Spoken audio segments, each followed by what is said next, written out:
ओम शांति। आज सुनते हैं 27 मई की मुरली का मुरली से दिल में छपने वाली गहराई की बातें।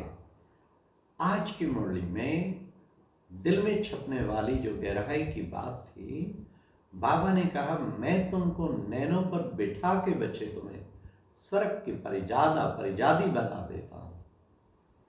आज बाबा ने कहा कि बच्चे मैं तो पंडा हूं, तुम भी पंडे के बच्चे पंडे हो और पांडव भी हो, और तुम्हारा नाम गाया जाता है शिव शक्ति पांडव सेना।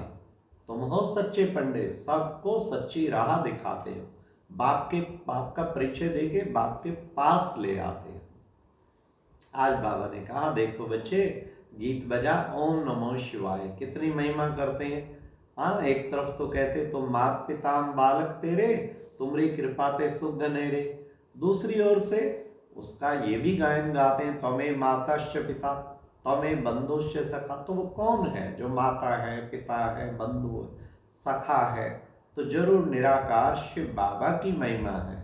तो बच्चे अब तुमने बाप की ईश्वरीय गोद ली है, कितना आनंद आ जाता है ईश्वरीय गोद का नाम सुनते।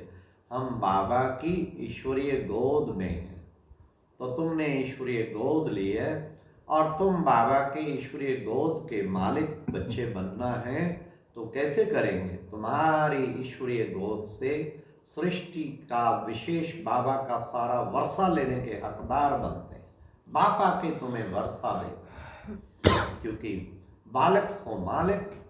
फिर आज बाबा ने कहा देखो बच्चे, मैं हूं मोस्ट बिलॉव्ड बाप। तुम मोस्ट बिलॉव्ड बाप को याद करो।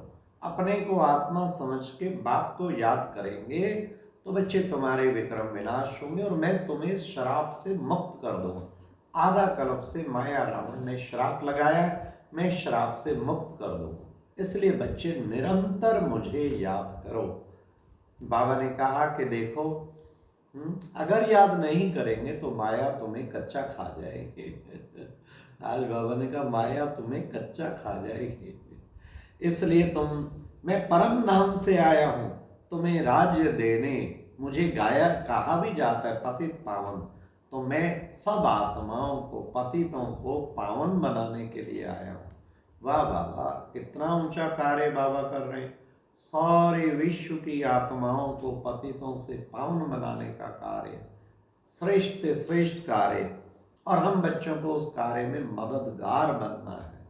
फिर बाबा ने कहा कि देखो बच्चे, तुम बच्चे विशेष जो है क्या करते हो, काम कटारी चलाकर एक दो को कभी भी दुख नहीं देना। इसलिए तुम बच्चों को पवित्र बनना है, काम जीते जगत जीत बनना है, सारे जग को जीत के दिखाना है। तो उससे पुरुषार्थ ऐसा करना है। फिर बाबा ने कहा बाप आकर पुण्य आत्मा बनाते हो। चेक करें, सारा दिन में पुण्य आत्मा बन के निरंतर पुण्य कमा रही हूं, पाप का खाता तो नहीं हो रहा, निरंतर पुण्य कमा रही हूं। तो इसलिए बाबा ने कितना सुंदर बताया, ईश्वरीय औलाद हम बच्चे। बाबा कहते बाबा को कहा जाता है अंधों की लाठी बाप। तो बाबा भी आके अंधों को रास्ता बताते, तुम बच्चों को भी जो ज्ञान अंधकार में है, जिनको ज्ञान की रोशनी नहीं है, ऐसों को तुम्हें रास्ता दिखाना है। किसका रास्ता? एक तो खुद को खुद से मिलाना है, उनका खुद का परिचय देना है। दूसरा कौन सा रास्ता? परम धाम का रास्ता बताना है। तीसरा कौन सा रास्ता? श्रेष्ठ कर्म करके पुण्य आत्मा बनने का रास्ता बताना है। तो बाबा ने आज ये हम बच्चों को सेवा दी है। आज बाबा ने कहा बच्चे ममत्व हटाओ, ये पुरानी जुक्ति है। इस पुरानी जुक्ति से, शरीर से ममत्व क्या लगाना। कई तो दिन रात शरीर को मेकअप करते रहते, कभी कुछ करते रहते, बार बार हेल्थ कॉन्शियस भी चलो होना चाहिए, लेकिन टू मच उसमें जाना, ये भी बॉडी कॉन्शियस में जाना। इसलिए बैलेंस होना चाहिए। शरीर का भी ध्यान रखें, लेकिन आत्मा का सबसे ज़्यादा ध्यान रखें, क्योंकि वो जन्म जन्मांतर चलने वाली है, कल्प कल्पांतर चलने वाली। शरीर तो फिर भी विनाशी है।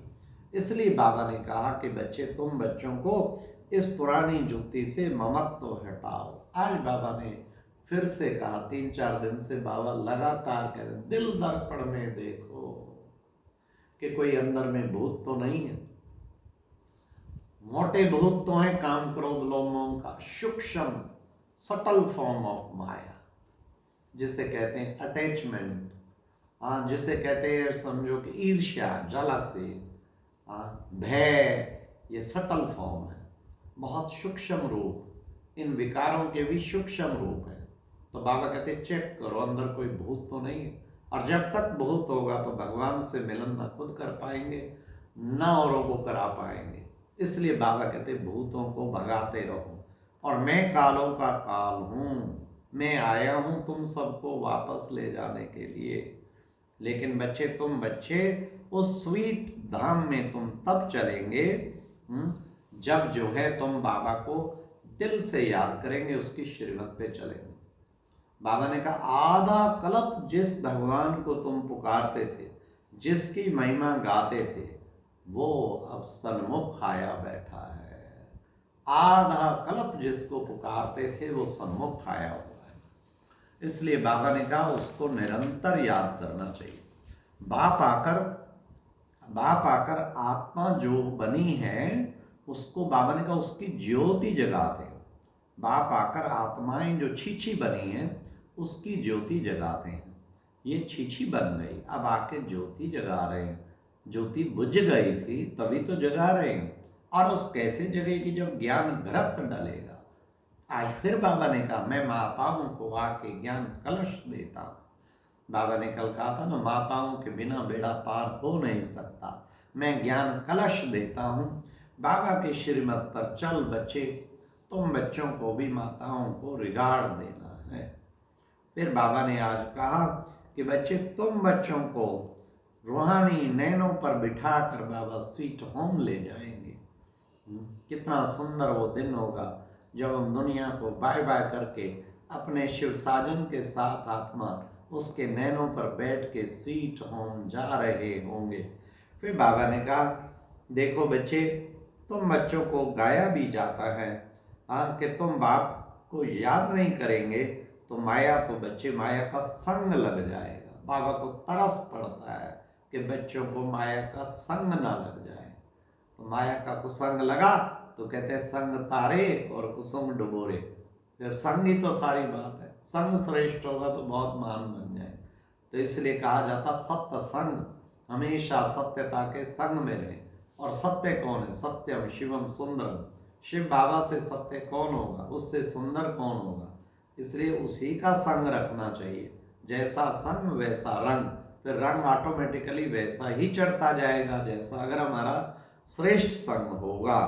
फिर बाबा ने कहा बच्चे तुम्हें खुश होना चाहिए ना, बाप आए हैं हमें ले जाने के लिए। हाँ, तुम्हें डरना नहीं चाहिए। मरने से कहीं डरते हैं? हाँ, बाबा कहते डरना नहीं चाहिए, तुम्हें तो खुश होना चाहिए कि बाबा आए हमें वापस ले जाने के लिए। बाबा विचित्र है, हम बच्चे भी विचित्र हैं ना। अर्थात हम आत्माओं का भी कोई चित्र नहीं खींच सकता, ना बाबा का खींच सकता। तो हम सब हो गए विचित्र, विचित्र बाप के विचित्र संतान। आज की मुरली में वरदान था अपनी उदारता द्वारा सर्व को अपने पन का अनुभव कराने वाले बाप समान सर्वंश त्यागी भव। उदार हृदय, सारी दुनिया की आत्माएं मेरी हैं, हम सबके हैं, वो दुनिया हमारी है, ये है उदार हृदय। अपनी उदारता द्वारा सर्व को अपने पन का अनुभव कराने वाले बाबा ने कहा बाप समान सर्वंश त्यागी भाव। फिर बाबा ने कहा कि परिपक्व बनने के लिए, ये आज का स्लोगन था, परिपक्व बनने के लिए परीक्षाओं को गुड साइन समझ हर्षित रहो। अगर मैच्योर बनना चाहते हैं तो परीक्षाओं से घबराओ नहीं। बिना परीक्षाओं के तो आपको अच्छे अंक नहीं मिलने वाले। इसलिए पेपर से घबराना और चाहते हैं scholarship, not possible, not possible. Welcome करो, पेपर भले आवे परंतु मुझे स्कॉलरशिप में पास होना है, गुड मार्क्स लेने। इसलिए बाबा ने कहा परीक्षाओं को एक गुड साइन समझो। किस चीज़ के लिए? कि हमें अपने आप को परीक्षाओं को गुड साइन समझ के तो जो है सदा उस ऊंची स्थिति में बनाने के लिए हमें पुरुषार्थ करना है, तब उससे परिपक्व स्थिति बनेगी और सदा हर्षित रहेगा। अच्छा, ओम शांति। ये थी आज की मुरली से दिल में छपने वाली गहराई की बातें। ओम शांति।